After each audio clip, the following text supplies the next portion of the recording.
Welcome to Ping 24 Updates, where you get the most important news and stories from around the world every day. Subscribe my channel and click the bell icon to stay informed. The South China Sea is boiling. A crisis is unfolding and the world's attention is fixed on these churning waters. The air is thick with tension, and every wave seems to carry the weight of history. This is a moment that could change the world, a flashpoint that threatens to redraw the map of power in Asia and beyond. A single American warship, bristling with technology and resolve, faces down a fleet of Chinese naval vessels near the BRP Sierra Madre. A rusted, battered ship that has become a symbol of Philippine sovereignty and resistance. The tension is palpable, every movement watched, every decision weighed. The world is watching, breath held, as journalists scramble for updates and newsrooms flicker with live feeds of the unfolding drama. This is no longer a regional dispute, it's a global flashpoint, a test of alliances, and a warning to all who value peace. Two military giants, the United States and China, are locked in a dangerous standoff, their ships bristling with weapons and their crews on edge. The U.S. Navy asserts freedom of navigation, determined to keep these vital sea lanes open for all nations, standing as a guardian of international law. China, meanwhile, claims the territory as its own, patrolling the disputed waters with growing confidence and a show of force that signals its ambitions. Radio channels crackle with warnings and coded messages, as both sides test each other's resolve, searching for any sign of weakness or intent. One mistake, one misinterpreted signal, could ignite conflict and plunge the region into chaos. The stakes, the lives of sailors on both sides, the stability of the region and perhaps the peace of the entire world. Families wait anxiously, leaders hold emergency meetings, and ordinary people hope for calm. Imagine one American ship, surrounded by a ring of Chinese warships, every move scrutinized, every option fraught with risk. The Chinese fleet forms a tight circle, sending a clear message: you are not welcome here. The blockade is both a show of strength and a warning. The American captain faces a choice: retreat and show weakness, or stand firm and risk war. The weight of history and the hopes of nations rest on his shoulders. This is more than a naval standoff. It's a test of wills, a contest between two visions for the future, and a challenge to the international order that has kept the peace for decades. China wants to reshape the rules, to assert its dominance and rewrite the boundaries of influence in the region. The U.S. is determined to defend those rules, to stand by its allies and to ensure that the seas remain open and free for all. The Philippines is caught in the middle, its future, its sovereignty, and its very identity hanging in the balance as the great powers face off. The world asks, will cool heads prevail, or will the South China Sea become the next great war's battleground? Diplomats scramble, hoping to pull the world back from the brink. Every second the risk grows. The tension is almost unbearable, as the clock ticks toward an uncertain future. The American ship holds its position, defiant, its crew at battle stations ready for whatever comes next. The Chinese ships wait, engines idling, their officers scanning the horizon for any sign of weakness or provocation. The fate of the region, and perhaps the world, hangs in the balance. Every decision, every gesture could tip the scales toward peace or disaster. The answer may come sooner than we think. As dawn breaks over the South China Sea, the world waits, holding its breath for what comes next.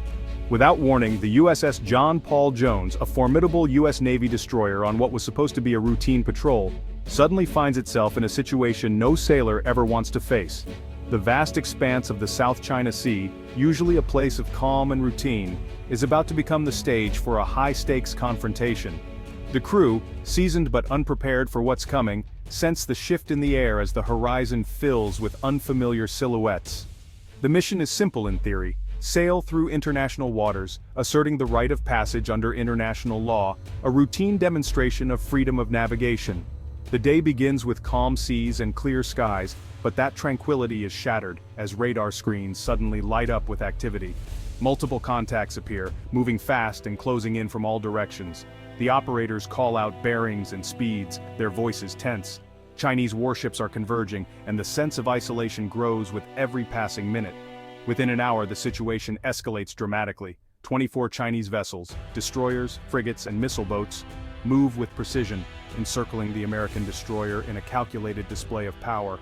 The ships form a menacing ring, their hulls glinting in the sunlight, a silent but unmistakable show of force. The message is clear: you are outnumbered, and you are surrounded. The American crew watches as the circle tightens, every eye on the enemy ships. The tension on the bridge is palpable. The American captain, calm but alert, radios for instructions from command, his voice steady despite the pressure. Every sailor is at their station, hands poised over controls, eyes scanning the sea and the screens. The Chinese ships continue to close in, their intentions unclear. The crew knows that one wrong move could spark an international incident. The atmosphere is electric, every second stretching out as the world seems to hold its breath. Suddenly, the standoff takes a dangerous turn.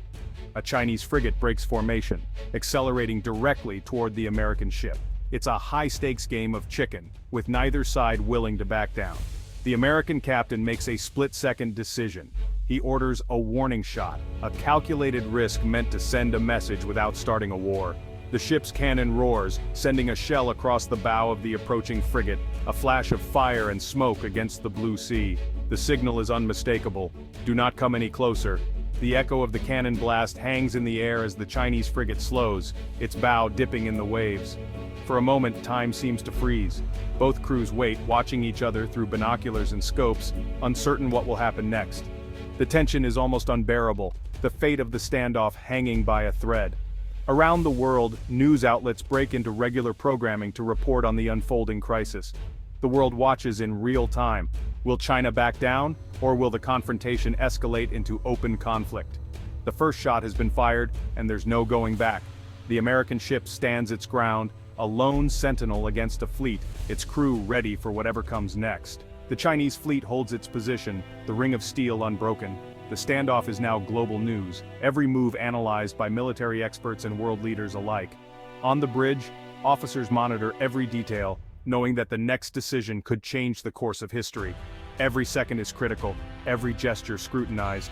The world waits, breathless, as the fate of peace and war hangs in the balance. For the Philippines, this is a nightmare, one that seems to grow more complicated with every passing day. The tension is palpable, not just in government halls, but in the streets, on the coasts, and in the hearts of ordinary people. The standoff unfolds in waters the Philippines claims as its own, a region rich in resources and history where generations of Filipinos have fished and sailed. Yet, despite these deep roots, it's the U.S. and China facing off, their warships and rhetoric dominating the headlines and the horizon. Manila is a treaty ally of the U.S., bound by decades of military cooperation and shared history. But China is its biggest trading partner, fueling the Philippine economy with goods, investments, and jobs. Siding with the U.S. risks China's wrath, potential economic retaliation, diplomatic isolation, or worse. Yet appeasing China risks losing precious territory, sovereignty, and the trust of its American ally. Filipino leaders walk a tightrope, every move scrutinized by both superpowers, every word weighed for its potential consequences. The pressure is relentless and the stakes could not be higher. For ordinary Filipinos, this is about more than politics. It's about livelihood, national pride, and the right to live and work in their own waters. Generations of families depend on the sea for food and income. Fishermen are chased away by Chinese Coast Guard. Vital resources are at stake. Each confrontation at sea is a reminder of how vulnerable their way of life has become. Losing these waters means losing economic destiny. Coastal towns suffer, businesses falter, and uncertainty spreads through communities that once thrived on the bounty of the sea. The Philippine military is outmatched, relying on U.S. support for training, equipment, and a sense of security. But even with this backing, the balance of power is daunting. The country's fate is often decided in Washington and Beijing, not Manila. Filipino officials watch as global powers debate their future, sometimes with little say in the outcome. Filipinos watch as giants battle over their home, hoping war doesn't come to their doorstep. The pressure is immense and the uncertainty weighs heavily on every family. The government must defend sovereignty but also protect its people, balancing national pride with the urgent need for peace and stability. The nation is trapped between two powers, its future uncertain, its leaders forced to make impossible choices with no easy answers. Every decision carries enormous risk. A single misstep could trigger economic hardship, diplomatic fallout, or even conflict. The Philippines stands at a crossroads, its fate hanging in the balance. The choices made now will echo for generations. The world waits to see which way it will turn, as the Philippines faces one of the most defining moments in its modern history. The BRP Sierra Madre is no ordinary ship. Once a World War II transport, it was grounded on 2nd Thomas Shoal in 1999. Now a rusted wreck, it's a symbol of Philippine sovereignty. Filipino Marines live aboard, enduring harsh conditions to maintain a presence. Resupply missions are dangerous. Chinese Coast Guard vessels try to block them. The Marines are the front line, refusing to give up. Losing the Sierra Madre would mean losing the shoal, and likely, Chinese occupation. China could build a base, shifting the balance of power. The ship's presence is a last line of defense. The U.S. Navy's presence aims to ensure Philippine resupply missions succeed. The Sierra Madre represents more than territory. It's about law over might. For the Philippines, it's a beacon of hope. Its fate is now tied to the standoff between superpowers. If the ship falls, so does the Philippines' claim. The world is watching this rusted outpost. Its survival is a test of resolve. The next move could decide everything. China's warning is clear. Remove the BRP Sierra Madre, or else.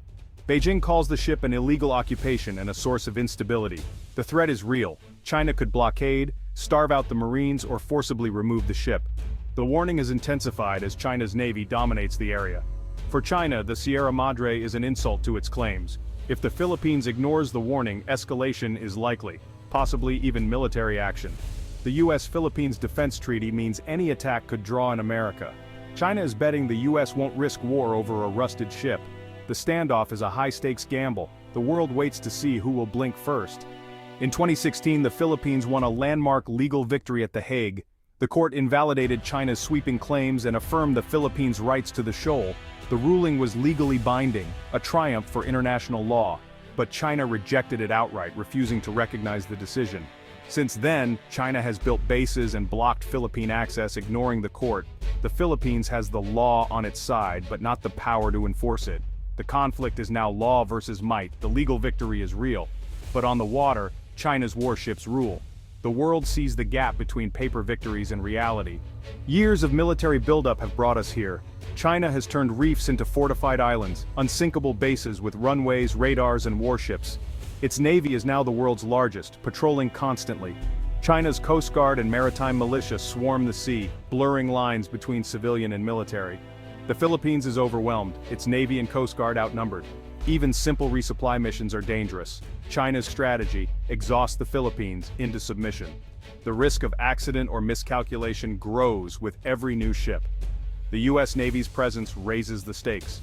The region is a powder keg. One spark could ignite it all. The shadow of conflict grows darker each day. The U.S. has pledged to defend the Philippines under a formal treaty.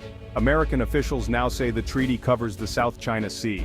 The USS John Paul Jones is there to back up this promise. Its presence challenges China's blockade and asserts Philippine rights. This turns a regional dispute into a superpower confrontation. China sees U.S. involvement as a direct challenge. The warning shot fired could be seen as an act of war. The world watches. Will the U.S. risk conflict over a reef?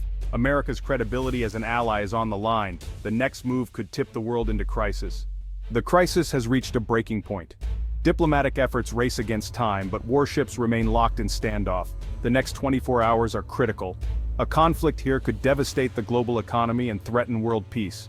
The risk of escalation, even nuclear, is real. The fate of the BRP Sierra Madre is now a symbol of a larger struggle. Law versus power. The outcome will define the rules of the 21st century.